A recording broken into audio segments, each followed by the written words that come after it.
announcement na kilala sa tawag na Habemus Papam. So, or we have a pope. So, the 133 cardinal electors ay pinili ang isang cardinal na nagngangalang Robert Prevost ng United States of America. So, he is the first American pope and first from the Augustinian order ng Roman Catholic Church. And pinili niya yung pangalan na in Latin ay Leonim XIV or Leo XIV.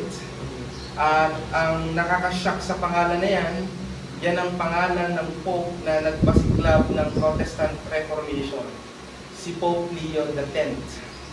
At Leo rin, yung panahon na nagkaroon ng Great Schism, sa panahon ng paghihiwalay ng Roman Catholic Church at ng Eastern Greek Orthodox Church, na Katoliko rin naman yun.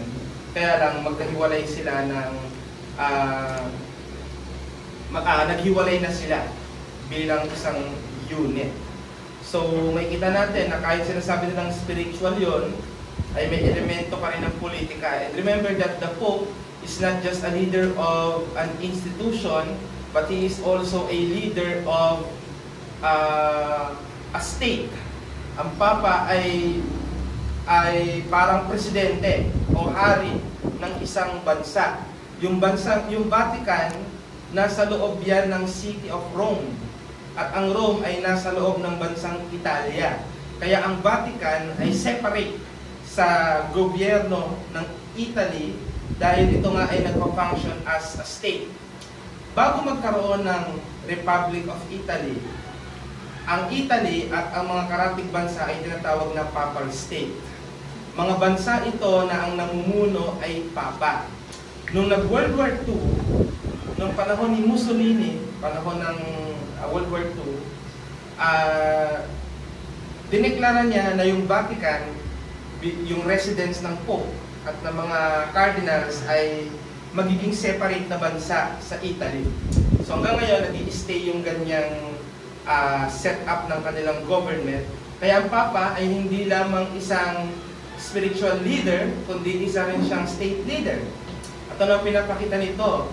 Na may existence ng political powers, may existence ng state, may existence ng earthly rulers, na kung saan tayo bilang mga Kristiyano ay mayroong responsibility to submit. At napag-usapan na natin yan last Sunday. Kung ma-observe din natin sa mga current issues sa panahon natin patungkol sa ugnayan ng church at state, ay maraming mga debate tungkol sa ano ba ang mandato ng gobyerno at ano ang saklaw nito. At kung minsan nagkakaroon ng conflict ang mga iniuutos ng gobyerno over religious convictions. So halimbawa, ang mga churches, Christian schools, or religious businesses are being pressured or legally challenged to comply with policies that may contradict their biblical conviction. Let's say, for example, you have a Christian school. At sinabi ng DepEd, pwedeng gamitin ng transgender na lalaki ang CR ng babae.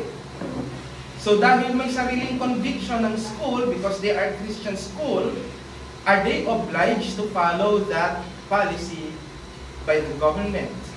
So yan ang isa sa mga contradiction na ngayon ay nakikita at nadarama na natin. Ganon din naman sa mga hiring practices kung kami nagtatrabaho, yung gender identity accommodations. So alam niyo ba na practice namin ngayon sa aming company that instead of saying he or she, you should say there. Pang third party lagi. So we are no longer using she. So when we say she would like to apply for a loan, what we are going to say instead as an alternative is they are. Kahit isa lang siya. So that has been the policy sa amin in relation to our client in Australia. So isa pa dyan ay yung same-sex marriage participation.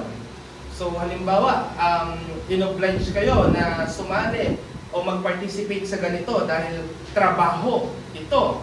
Alright? O kaya, this coming month of June, what do we have in month of June as far as the health is concerned? Yung Pride Month, right? LGBT activity. And sometimes, yung aming company ay very active dyan. So, pinapasali kami like sa mga parade or something like that. So, paano natin iba-balance ang ganyan? Case in point, Christian adoption agencies in some countries have been required to place children with same-sex couples or lose government funding or legal recognition. So may mga estado na ngayon, buti naman hindi pa sa Pilipinas, na kapag ka ang mga Kristiyano ay hindi umayon sa mga policies na ito, na against sa conviction ng mga Christians, ay maaaring tanggalan ka ng anumang funding or ayuda or legal recognition. So, kung scholar ka, matatanggal ang scholarship mo just because of your religious convictions. So, anong susi rito? Religious liberty. Meron tayong kalayaan na binigay ng Diyos at ang state ay hindi dapat makialam dyan o puwersahin tayo tungkol dyan. Hindi dapat tayo pilitin sa ating konsensya na tayo ay gumawa ayon sa ating conviction, konsensya, at sa scriptures. So, bilang mga Reformed Baptist, or bilang Baptist, bilang Christians, paano tayo susunod sa gobyerno ng tama at paano rin naman natin kikilalanin ang pagkakaiba ng opisina ng dalawang ito?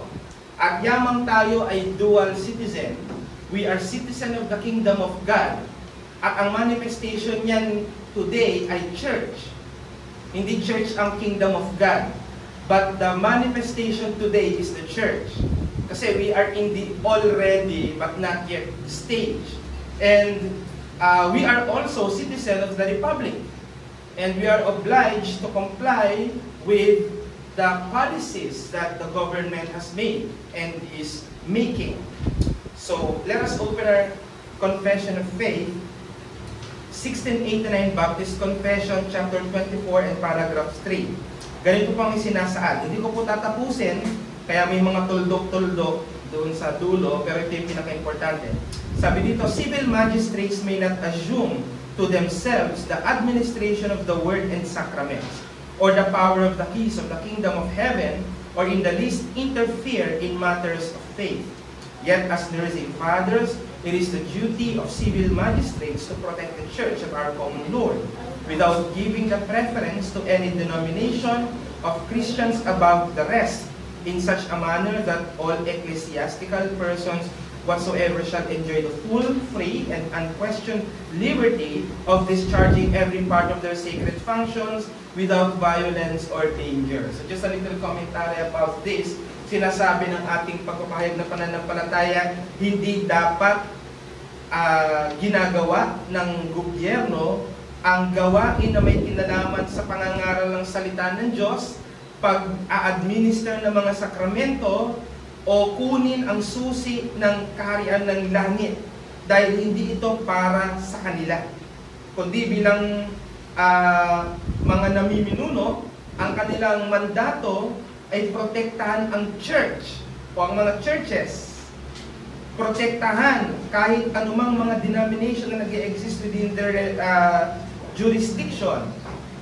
At hindi dapat kino-question ang liberty ng bawat tao when it comes to their convictions. And any ecclesiastical person, whatever, shall enjoy the full, free, and unquestioned liberty. So yun nga sinasabi natin. Ano ang turo na makukuha natin tungkol sa bahagi na ito ng 1689 Confession? Ang doctrine dyan, God has instituted both the church and the civil government. Parehong tayo ng Diyos yan. Parehong itinayo ng Diyos ang church at ang gobyerno. Pero, they are distinct institutions. Again, they are distinct institutions with separate jurisdictions under the sovereign lordship of Christ. Bagamat parehong itinayo, pero may pagkakaiba ng kanilang function pero iisa ng pinuno. Alright? So if I'm going to create what we call the sphere sovereignty.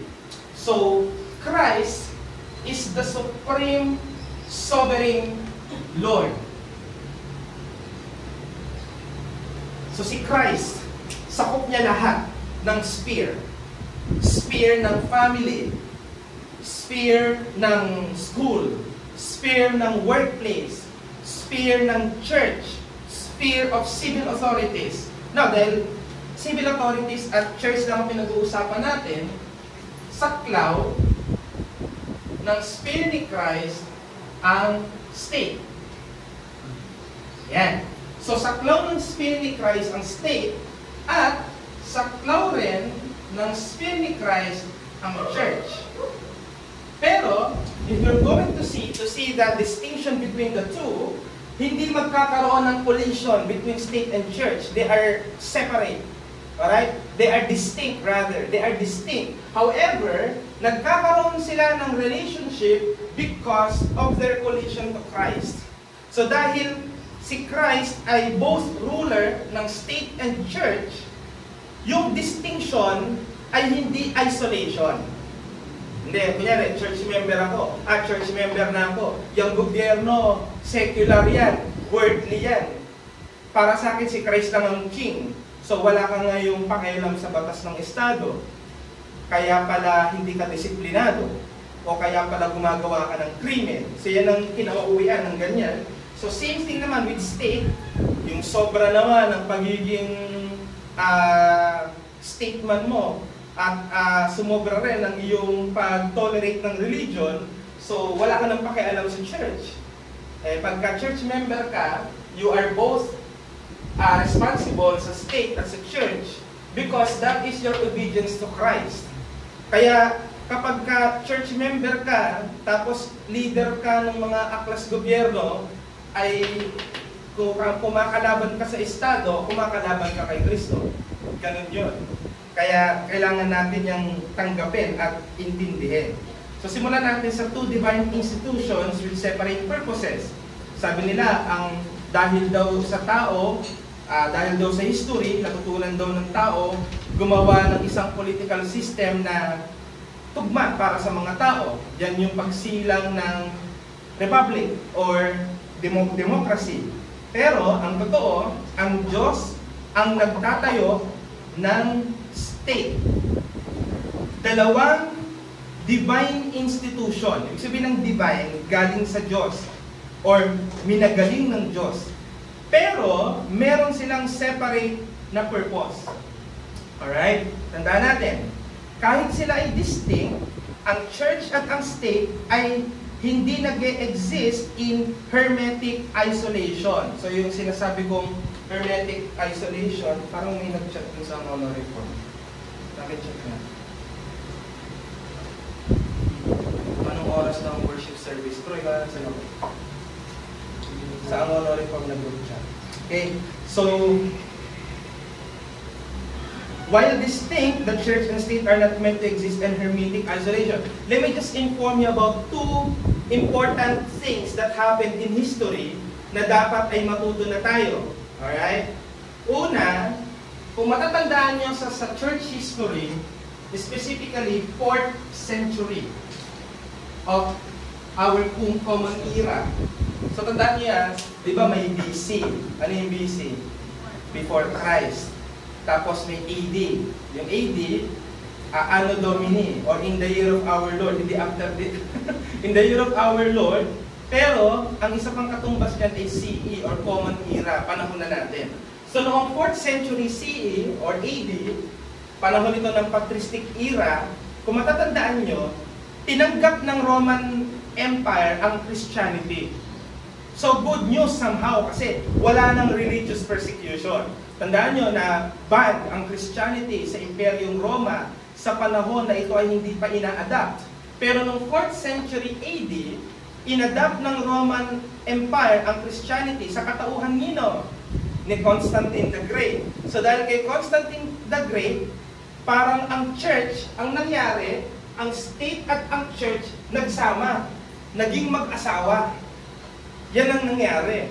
Kaya, kung matatandaan nyo, doon sa unang council na tinatawag natin Council of Nicaea, ang nagpatawag nun ay Emperor ng Rome. So kahit tayo ay naniniwala na, yes, we are Nicene in our orthodoxy, dahil na-formulate dyan ang defense sa Trinity, pero hindi lahat sinasang-ayunan natin doon. At isa sa hindi natin sinasang-ayunan ay ang nag-initiate ng council na yan ay political ruler, si Constantine. So dahil sa power ng ruler, ay talagang mapapatawag niya lahat. Ang problema, hindi yan ang set-up ng church. Magmula nun, lalo na nung naging emperador si Theodosius, siya ang nangunguna na sa lahat ng mga ecclesiastical events. So, ang nangyari, ang state ay over the church. Yan ang naging set-up. Ang tawag natin dyan, Erastianism. Or the church over the state. At paano natin na-realize na yan ay mali? Kapag pagdating sa theology, ang emperor na rin ang nasusunod kung alin yung tama. Tandaanin natin, sa panahon ni Athanasius, dinefend niya na mali ang Arianism. Pero, yung mga emperor na uma-agree kay Arius, sinabi nila, ito ang i-adapt natin at i-exile natin si Athanasius. So ano nangyayari? Nagiging mali ang pamamalakad both ng church and state kasi nagsama tapos may mas mataas. Ngayon, binago yan ng Roman Catholic Church, yung tinatawag na Unam Sancta, 1302.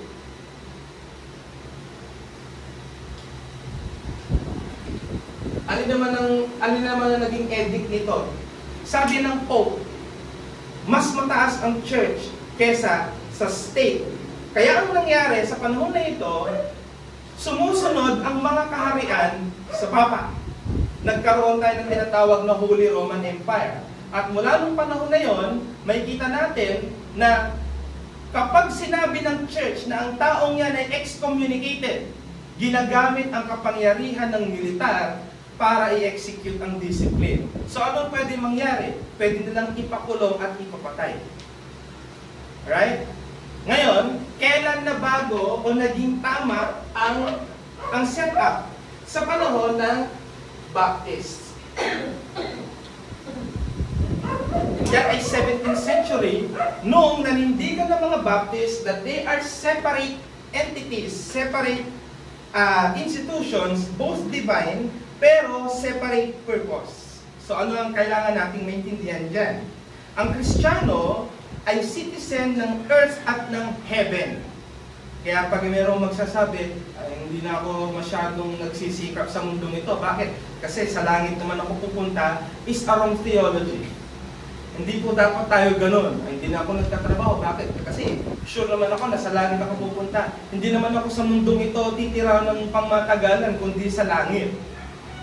Yun ang sa langit ka pupunta at doon ka titira habang buhay, maling theology at maling hope.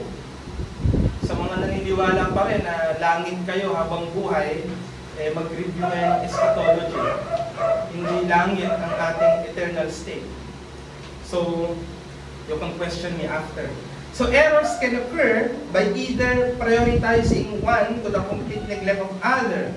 Sa pagiging heavenly minded mo, ayaw mo na sa mga earthly good, o ayaw mo na mag-focus sa mundong ito. O kaya naman, sobrang focus mo sa political power at nakalimutan mo naman ang spiritual mission ng church. So, dalawang extreme yan. So, pag-usapan muna natin ang civil magistrate. Ang civil magistrate o gobyerno, inappoint sila ng Diyos para panatilihin ang kaayusan, kapayapaan, justice, at order in society. Kaya kung ikaw ay leader ng church, kagaya ni papaleonin. Ano ang kanyang mission daw? Ipalaganap ang peace. If you are a spiritual leader at yun ang mission mo, na-miss mo ang totoong mission. That's the mission of the state, not yours. Siguro sinasabi niya yan as leader of the state. Pero kung leader ka, so mali naman yun, kahit siya mali. So, huwag natin pagtalunan. So, civil magistrate is appointed by God to maintain justice, peace, and order in society. Kaya hindi ito dapat ginagawa ng church. Kunyari, erring ang miyembro mo, tapos ikaw ang magpaparusa. Ikaw ang magpapataw ng pagpaparusa. Pwede kang ikulong. Paano mo pinarusahan? Ay, miyembro namin, pasaway. Ang decision ng leadership, paluin para madala. Hindi mo dapat gawin yun. Pero kaya ko sinasabi yan, kasi may ganyan. Meron talagang mga ganyan na church. Meron pa nga, Baptist, nananampal ng miyembro. Kilala niyo ba kung sino yun? Yung nananampal ng miyembro? Yung umaatras at umaabante. Tapos proud na proud pa yung mga miyembro. Ang tapang talaga ni pastor. Talagang disiplinaryan. Pakulong niya. Hindi gumagawa ng tama yan. Kahit Baptist pa yan. So Romans 13, 1-4. So kayo maging believe sa ganyan. Kahit sa mga dati nating kagrupo na hindi mo anak, maingay lang sa church, papaluin mo. Pwede kayo pakulong doon. Hindi sa kamay mo ang mga ganung bagay. Sige, basa. Romans 13, 1-4. Pakibasa, nung una nakakita. Romans 13 verses number 1-4. Let every person be subject to the governing authorities, for there is no authority except from God, and those that exist have been instituted by God. Therefore, whoever resists the authorities resists what God has appointed, and those who resist will incur judgment. Ayun. So napakalinaw ng sinasabi ng salita ng Diyos na ministro niya ang mga namumuno sa atin. Alright? So hindi sila babastusin, igagalang sila, kahit gaano ka-against, halimbawa, sa presidente. Alright? Bilang Christian, huwag kang makikisama doon sa banga o terorista. You can show your opposition, but not that way. Alright? Maraming paraan na mamimaintain mo yung Christian testimony, pero not to the point na nandoon ka. Baka mamaya ikaw pa nagpo-post niyan at kasiraan niya ng iyong patotoo bilang isang Kristiyano. Do not go to the level that you are seeing any political leaders as Messiah. And do not go to the level that you are seeing any political power as devil. They are neither Messiah nor the devil. Baka nakakalimutan natin na limitado ang power nila at ang Supreme Lord over all ay si Christ pa din. So, kung sila ay uma-abuse, then we will see God's providence on how to deal with that. Hindi tayo ang magre-raise ng arm o kukuha ng mga baril at luluso sa Malacanang or what. Hindi gagawin niya ng Christian. Again, we are two divine institutions with separate purposes. At tandaan natin na meron tayong tinatawag na two-kingdom theology. Magagalit sa akin yung mga kapatid na post nila.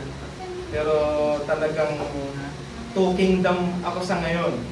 Na iba ang basta, ayaw ko na ituloy.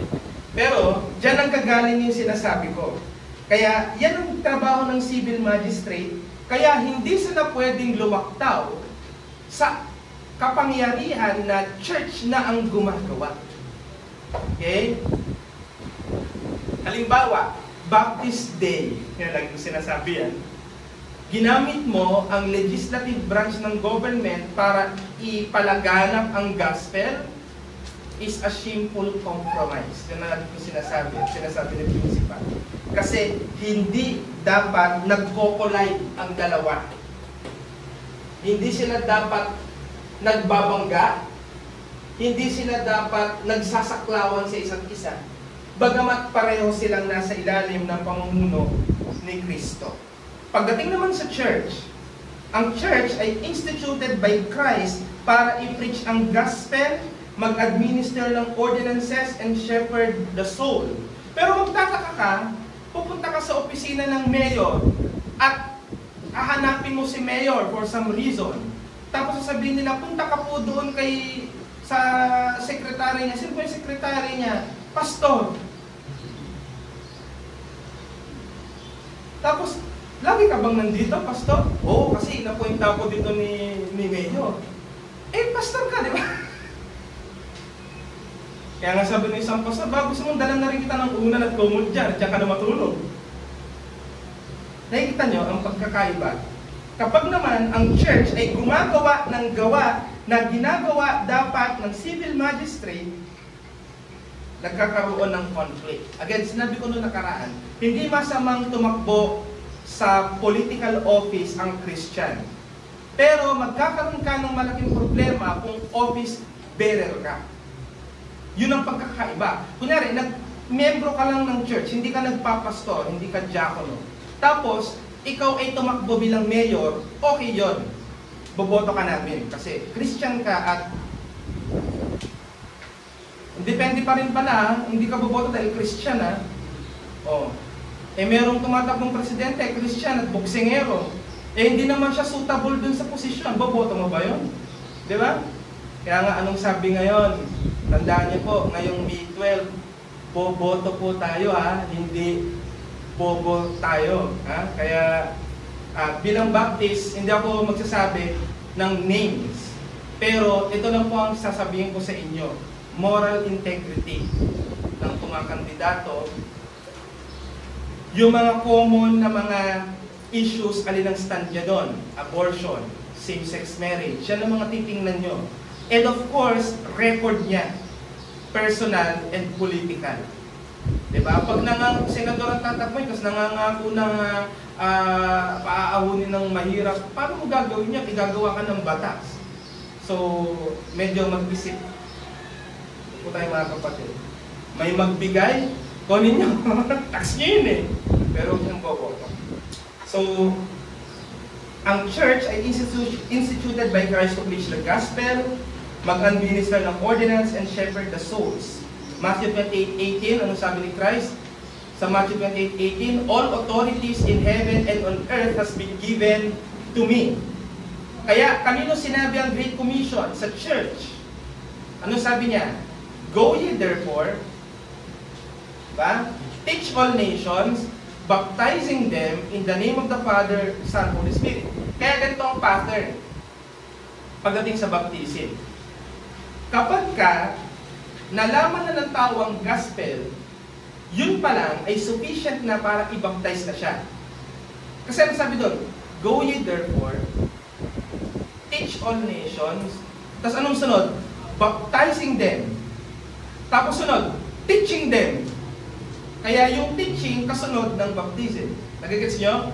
Basta matutunan niya ang gospel, sure na siya sa gospel, kahit di pa niya alam yung distinctive ng reform, ganyan, pwede na siyang i-baptize. Tapos, pag baptize na siya, doon na siya tuturuan. Alright? Ganun po siya. Okay, so balik tayo dito. Ang utos na mag-preach ng gospel ay sa church. Natatandaan nyo nung time sa Bible na may hari na ginawa niya yung dapat pare ang gagawa? Ano nangyari sa kanya? Di ba nagkaketong, namatay? Ganyan siniseryoso ng Panginoon yung paggalang natin sa separate institutions at hindi dapat natin ito upuan ng magkasabay. Okay?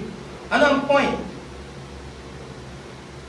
habang ang church at ang state ay ordained ng Diyos, pero sila ay nagsiserve ng magkakaibang purpose at dapat manatili silang separate.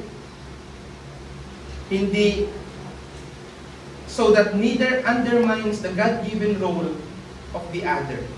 Kaya yan po ang respeto dyan. Kaya may book ang Landmark. Landmark ka diba? May book ang Landmark. Ewan ko kung nagkaroon kayo ng kopya niyan. Pero pangit na libro siya, pero maganda ang sulat. Maganda yung nasa loob. Ang sabi, The Baptist Debt to the World. Yun yung title. The World's Debt to the Baptist. Ang utang daw ng mundo sa mga Baptist. Alin yon? Ang utang ng mundo sa Baptist ay yung separation of church and state. Kasi Baptist ang nagsimula niyan. Ang mga reformers, wala niyan. Ang Reformation era, wala niyan. Tandaan nyo, John Calvin also embraced church-state. Naging presidente pa nga siya ng Republika ng Geneva. Si Abraham Kuyper, na theologian ng Dutch Reformed Church, ay naging presidente rin ng Netherlands. Diba? Si John Knox sa Scotland ay naging political power din. Pero sino ang sumira niyan? Mga Baptists. Kaya yan ang isa sa mga marks ng isang Baptist. Now, pag-usapan natin yung distinction ng authority at means. Ang church at ang state ay distinct institution na may hiwalay na role mula sa Diyos. Ang mga role na ito ay hindi dapat lituhin o pagsamahin sapagkat iba-ibang realm ang ginagalawan ng mga ito. Una, ang estado ay binigyan ng Diyos ng kapangyarihan na humawak ng sandata. Romans 13:4. Kaya, ibig sabihin yan, ang state ang binigyan ng Diyos ng kapangyarihan na mag-enact at mag-enforce ng civil laws at mayroon silang kakayanan na mag-punish ng mga wrongdoers. Kaya kunyari, pag nangyari sa loob ng church ang isang krimen, hindi pwedeng sabihin ng church na church kami, kaya hayaan nyo kaming i-handle yung bagay na ito. Kapag nakita na natin na ang isang bagay ay nangangailangan ng interference ng gobyerno dahil nagtatouch na siya sa crime, na kung saan state ang may power doon, the church should endorse it to the state. Alright? Ano example ko? Ni-rape si kapatid sa kapilya. Church kami. Hayaan nyo kami i-discipline sila. Diba? No. While we can impose church discipline, but because there should be a legal step to move on, ay kailangan i-endorse natin ito sa government. Tandaan niyo po yan, mga kapatid, minsan kasi nagtatakipan ng mga leader. Kunyari, leader ang gumawa niyan sa isang miyembro. Sasabihin ng isa pang leader, nagsisi naman na si kapatid. Discipline na lang, di ba? Pagka ang involvement na ay, alam niyo ba yung level ng,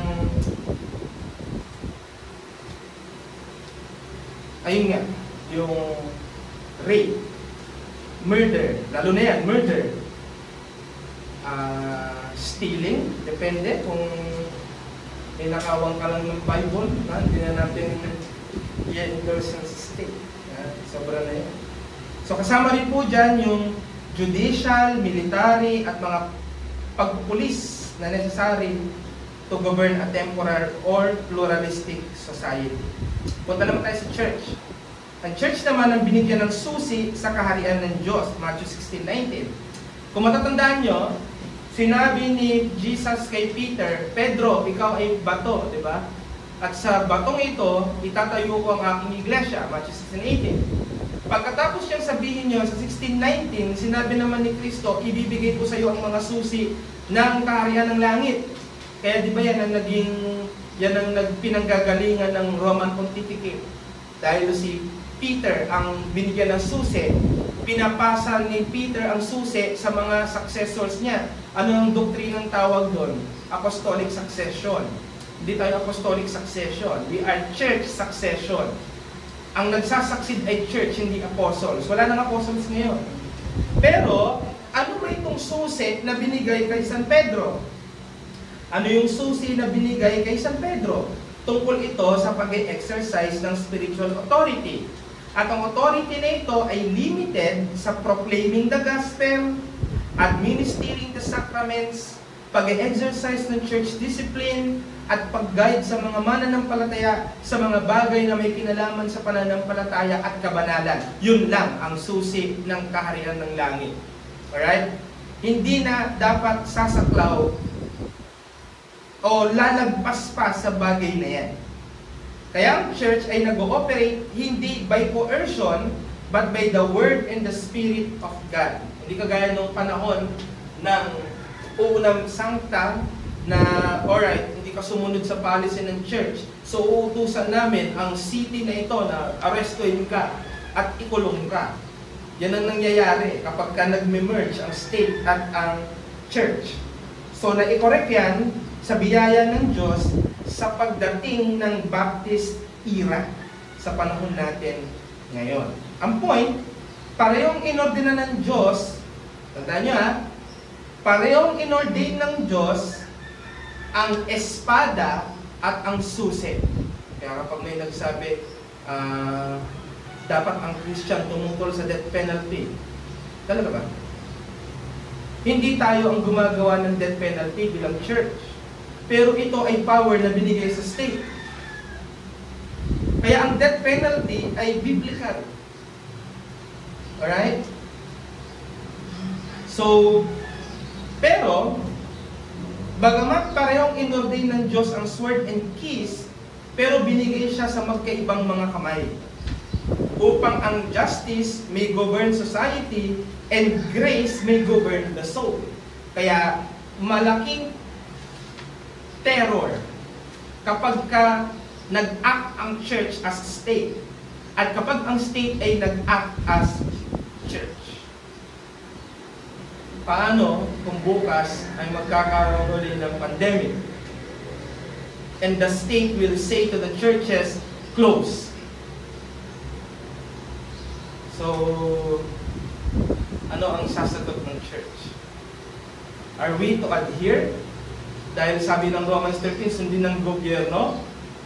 Samantalang may umiiral din na not forsaking the assemblings of ourselves together, at ang mababiolate naman natin ay Diyos. Kapag may ganyang dilema, ang sinasabi sa atin at ang tinuturo sa atin, gaya ng naging sagot ni Peter sa Sanhedrin sa Acts 5:39, we will rather obey God rather than men.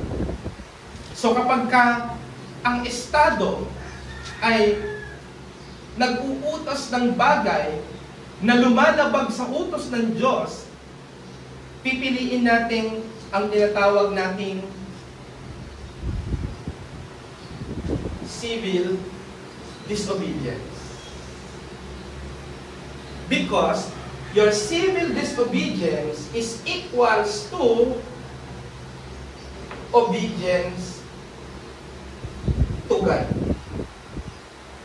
Kaya sabi ko nga sa challenge ko last week, if the state, di ba? If the state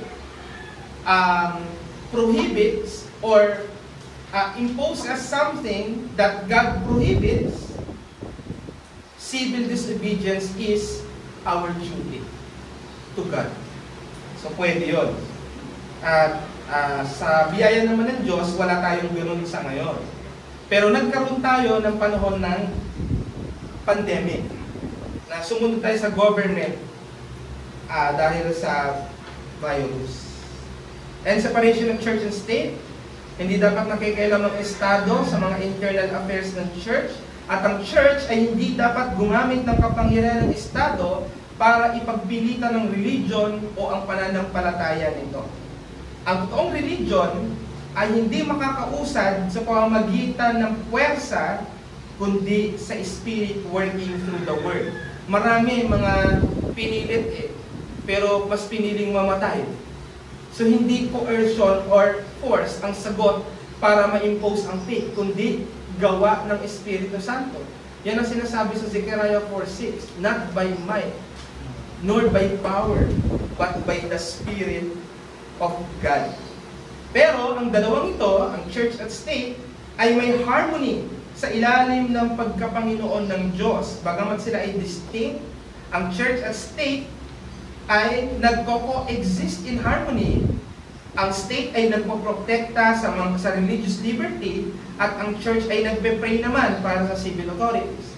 Ano ang tulong na magagawa ng church para sa state? Dalawa.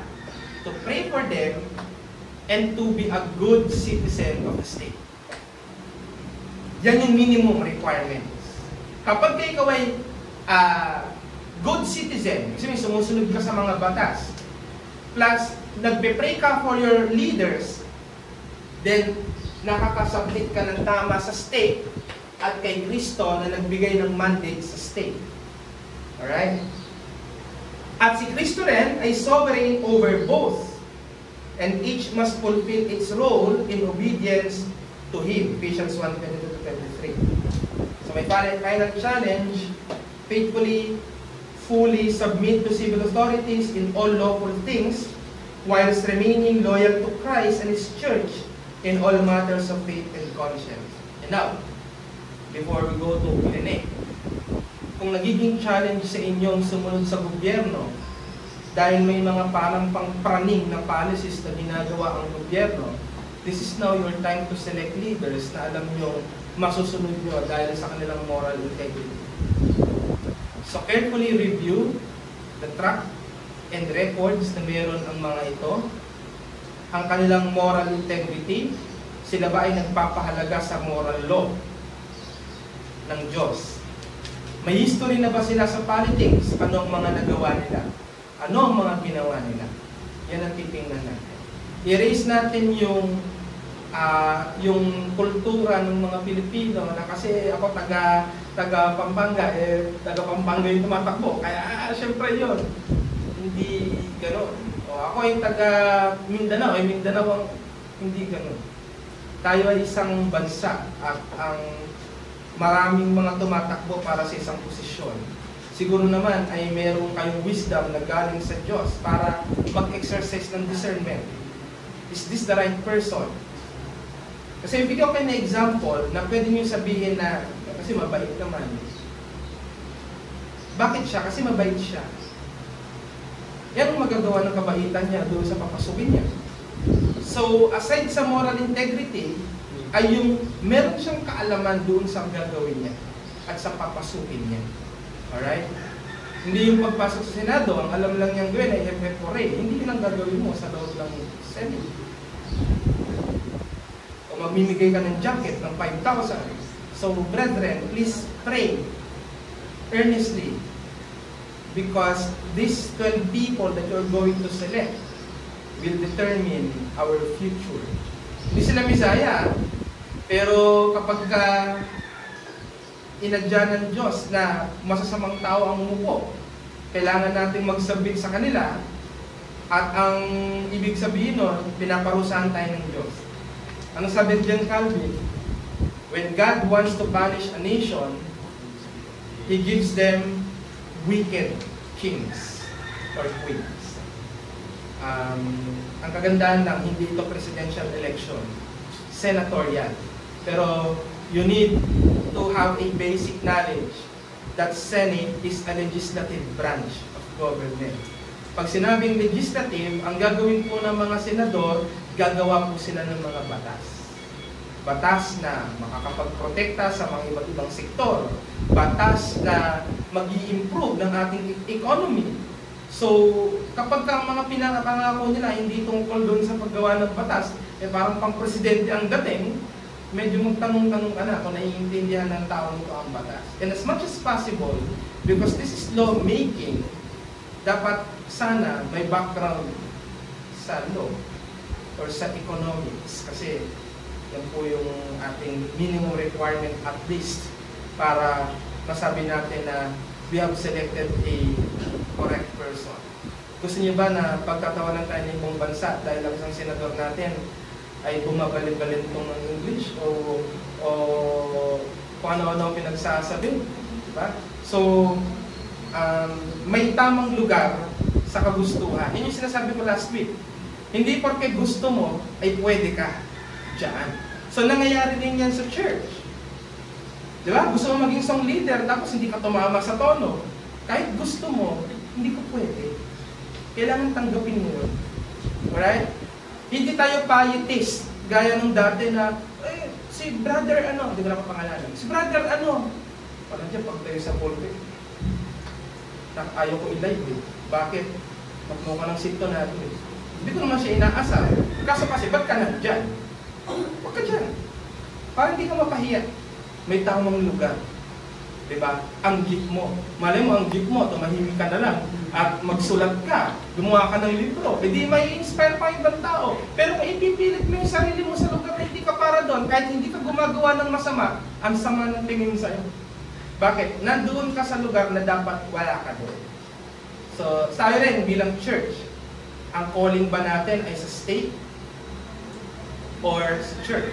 Sabihin ko lang sa inyo, kung nakakaramdam ka ng calling sa politics, never assume the office of the pastor or deacon. Restricted ka na doon. Same thing kung ikaw ay pastor, never assume an office ng state. Kahit anong office sa state. Pero kung halimbawa, nagkatrabaho ka sa Pag-ibig, sa PhilHealth, okay lang yun. Kasi ano yun eh, trabaho yun eh, as profession.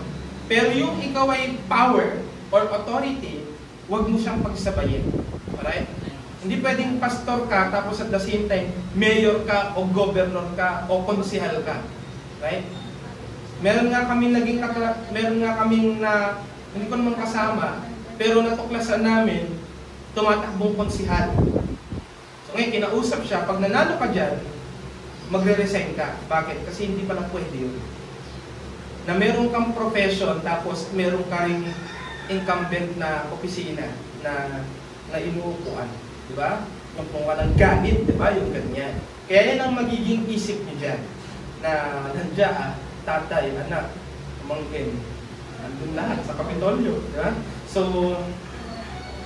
ganun talaga. At pag-pray na lang natin. At sino man ang piliin ng Diyos, kasi mabilis na ang bilangan ngayon, matutupo tayo na mag-submit sa mga rulers na ito. Ang kagandahan lang kasi sa Pilipinas, natatapos ang termino ng presidente. Kaya hindi siya forever dyan. Kaya kung nakikita natin hindi siya tama o mali siyang tao, then ang magagawa natin is to select na sa susunod ay okay na. Kung yan ang sa tingin mo. At para sa akin kasi, dapat mga hari. Pero dahil wala na tayo sa ganung monarchical na panahon, na-impluwensyahan tayo ng Amerika, at ang Amerika ang unang nagrevolusyon noong 1700s, nauwi rin tayo sa sistema na pumipili tayo every 6 years. Tayo lang ang pinakamatagal eh. Ang US every 4 years. Ang Australia every 3 years nagpapalit. Ang Pilipinas every 6 years pa rin nagpapalit ng gobyerno. Mapapalitan lang yan kung magpapalit na rin tayo ng constitution. Alright? This will end our series about the civil magistrate. So magkakaroon ulit ng great sheet ng parang hindi magkatugmang topic because our topic starting next week is chapter 25 tungkol siya sa marriage. So, ang lahat ng aking magiging lesson ay walang practical applications. Lahat ay theological. So, theology ng union, theology ng godly instituted marriage, duties and responsibilities ng husband and wife. So, it's a preliminary rin sa amin na mga wala pa, lalo na sa dalawa nating kapatid na nakatakdang mag-isang dibdib next month. So, parang may pre-PMC, no? But the problem is, so, maglalagay ako ng practical application sa paper, pero blanco. Bakit? Kasi pagdating ko sa practical application sa mga Sunday na dadating, pagsasalitain ko yung mga may asawa. Right? Para ano yung nakikita niyo yung practical application doon sa mga nilatag nating points doon sa ating mga magiging pag-aaralan. Alright? So siguro magkakaroon tayo ng 3 and 4 sessions about it. And I want you to be very understanding then, because some of the passages that we are going to open is from the Song of Solomon. At ang book na ito ay bedsin ng Bible. So, yan ay mga matatapos natin. Very exciting, pero tataas ang standard natin when it comes to marriage. Hindi po nagkagustuhan, yun na, siya na. Hindi. Kasi pag nagsama na kayo, kahit di pa nga kayo mag-asawa, pero pag nakilala nyo na ang isa't isa sa iba't ibang area, baka medyo magsisi ka na ng konti. Pero okay na yun, kaysa kinasal kayo, tapos hindi naman pala. Tapos gusto nyo nang mag-divorce. Gusto nyo nang lista mo sa hangin yan, kasi walang divorce ngayon sa Pilipinas. So, yan. Isa pang issue na i-discuss natin yan, ang divorce ba ay biblical? So, yan lahat ay tungkol sa chapter 25 ng 1689 Confession. Let's go to the Lord in prayer. Naman namin Diyos, napapanahon ang aming pong naging paksa sapagkat itinakda niyong sagrado bukas, araw ng Lunes, ang mga Pilipino na 18-year-old and above ay pipili ayon sa kanilang konsensya ng mga tao na sa tingin nila ay nararapat na umupo sa mga posisyon na binigyan mo ng mandato. Ang gabay lang po namin ay magawa nila ang mandato na ibinigay nyo sa kanila. Ang magbigay proteksyon sa bansa, ipanatilihin ng peace and order, mag-reward ng good at mag-punish ng evil. At least, ito po yung mga minimum na dapat ay matupad po nila. Gabayin po ang aming pong pagpili at sana hindi po kami ma-impluwensyahan ang aming konsensya sa pamamagitan ng kung ano-ano mang mga bagay. Bagkus ay ayon sa aming pagsusuri ay papili namin ang mga tao na sa tingin namin at nadidiscern namin na makakatugon sa mga issue na kinaharap ngayon ng aming bansa. Maglagay ka rin ng mga tao na poprotektahan ang separation of church and state at hindi hahakbang sa iglesia at manghimasok sa mga gawain ng iglesia. Kami naman ng mga nasa iglesia ay ikayatin nyo na maging good citizen sa pamagitan ng pagsunod sa mga batas, pagbubuwis, pagbabayad sa buwis ng tama sapagkat iniutos niyan sa amin. At ganoon din, O Diyos, ay ipanalangin namin ang mga leader na ito. Mula sa mayor, vice mayor, mga konsihal, sangguniang panlalawigan, gobernador, uupo sa kongreso at mga senador. Pinapanalangin namin, O Diyos, na kilalaning kanawa ng bansang ito na ikaw ang nagtalaga ng mga institusyon na ito. Kaya nararapat din na sa alang-alang ang mandato na binigay ito na maging basihan namin kung ang mga taong tumatakbo ay magpapahalaga sa mga mandato na ito.